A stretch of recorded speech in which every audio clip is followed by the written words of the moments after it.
lovely people? My name is Millie. Welcome and welcome back to this channel.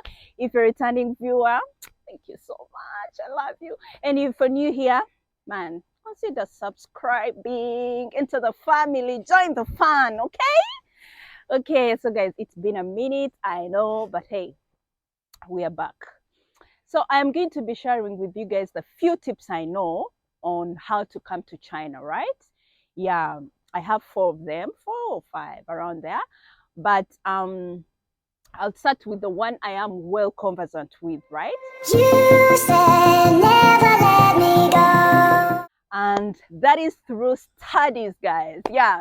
So first of all, China has a lot of opportunities when it comes to studies through scholarship, right? Guys, I don't know. I didn't know before that I was blessed until I saw people who are kind of not blessed like I am in that line. Like people paying huge amounts of money to study, tuition fee in China. Really? I'm like, yo, come on. There's so many universities here, so many scholarships. Why are you paying that? Anyways, so guys, you can come here through studies, like you apply for a scholarship, and they have normally 3 programs, that is undergraduate and masters and PhD, right? Normally they look at the main factor they look at is the age limit. The bachelor's degree, you must be below 25, and then master's degree, you must be below 30, then PhD below 35, right? But of course, there are some universities that really don't give a damn. They don't care any age. Yeah. But the common universities usually mind about the age. Yeah. So you can be lucky and get a university that really doesn't care about, doesn't give a damn about the age limit, right? Yeah. So how do you do it? It is kind of hard for an individual to figure it out themselves and apply. However, it is possible. But if you're not well conversant with a thing, it might be hard for you. So I would suggest you use an agent. Yeah, there are normally agents around. If you need one, kindly let me know in the comment section there. I can share their contacts. There, I mean, I have few of them that I know genuine, and of course they charge at a cost. They'll help at a cost. Yeah, but it's not that expensive compared to what you'll be getting. Now, there's a difference between a person who is really into studies, someone who wants to really build their career in books, and I would recommend those ones to go to top universities, right?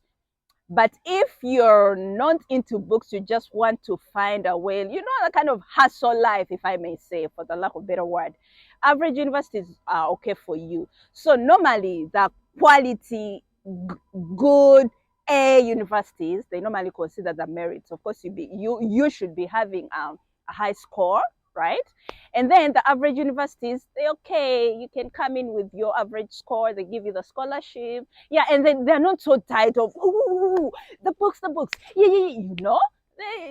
I don't know, but the average universities. Anyways, so if you're really into books, I would recommend you to go to those top universities. And if you're not, you're just finding a way of, you know, making ends meet. You're there. You're not A, you're not C, you're B. Average universities are okay for you. So yeah. And the good thing I love about these scholarships, they normally come with stipends, right? They give you some little money. Who doesn't want some little money, guys? More so if you're new, you haven't yet known how to figure out things, how to hustle, right? So they can give you some little money of about how much? Let me see. Like bachelors, they normally give 200,000 shillings.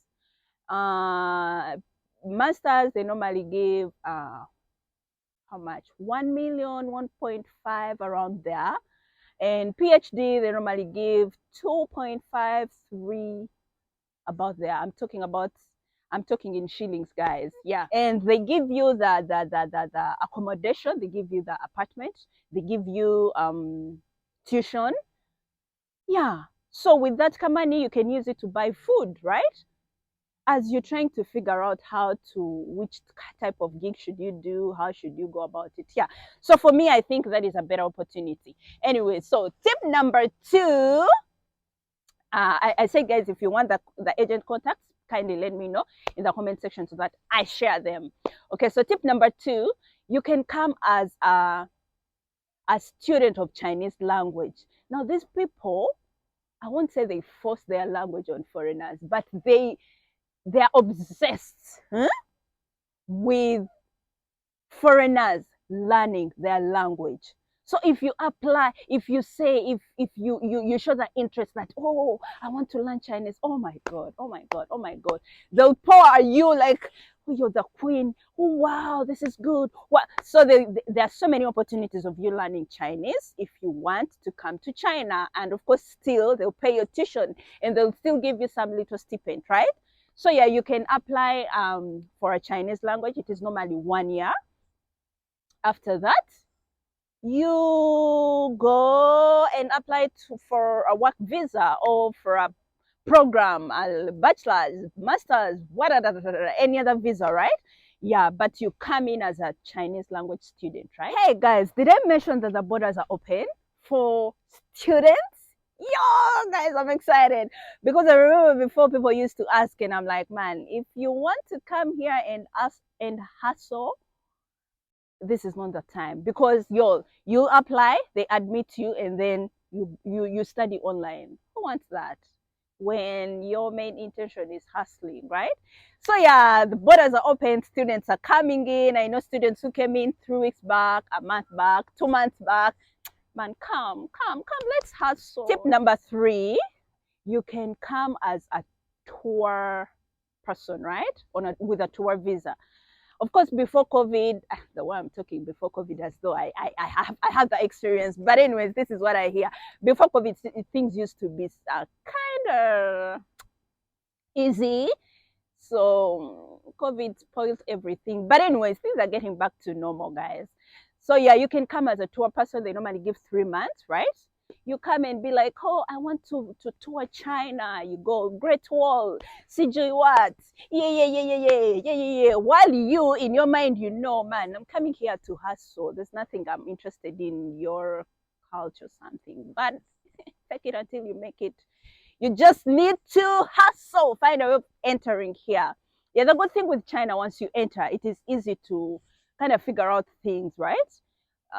More so if you're in these big cities. Yeah, it is kind of easy for you to find the hustle, find the gig than in the villages. Anyways, yeah, so you can come as a tour person, and then when your visa expires, you join the program, study program, you join the work visa, you can get any other visa, right? Yeah, it is easier when you're on the ground than when you're back home. Okay, so tip number 4, you can also come as you can use an invitation if you have a relative or someone here, right? Yeah, of course, I know most of us are welcome with that. If you have a relative here, they can invite you, let's say spouse, let's say your child, your parents are here. Yeah, they can invite you, and then boom, you come here. And also some other thing I didn't know, guys, I just came to realize some few months back, is that when you know someone here who has who's owning a business or who has a company that is benefiting China in terms of paying taxes, those people can add you onto their visa so you come and join them.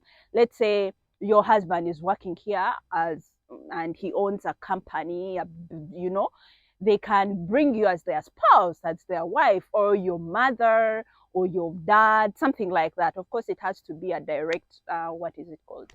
Direct relationship, not these things of sijui niece, sijui cousin, blah blah blah. No. And then that one can also help you if you know someone. Let's say you come on a tour visa and you know someone here who is big in terms of company, who is giving back to China, and your visa gets expired, they can help you to put you onto their company, right? And they'll say, oh, this one is working as a store attendant, or he's working as a manager, or he's in my company, right? As long as that person has a license, his company is registered, right? Yeah, they can employ as much as they can, not as much as they can. Of course, they have a limit, but yeah, they can help you. Of course, you have to pay them. Yeah, so you can use those few tips, guys. Those are the few tips I know that can help you to come to China. But what I'm well conversant with is through studies, guys. It is easy, it is cheap, it is, come on, guys. Let's come and share. I'm not saying if you come here, things are going to be, because man, since November, we are in February, rather, we are in Jan right now. But since November, we are down, no work. You know what? Do you know what that means? So yeah, things might be kind of tough, but if you feel like things are not working out at home as you want them to, you can try somewhere else. Who knows? Maybe this might be your way out. Yeah. So it is not going to be a silver plate. It's not going to be a smooth journey or smooth road if you come here. But at least if you feel like you tried there, things failed, come and join. Come on, let's share the cake, right? Let's build each other. It's okay. If you feel like they won't work out, still it is okay. Stay wherever you are. Just came to share out those few tips I know on how to come to China. Let me know if you are interested and I will share more. Okay. Thank you so much for watching. Kindly like, subscribe, comment, and share. Don't forget to practice kindness. Tell me whether you need the agent's contacts and I'll share them in the comment section below. Until next time, bye.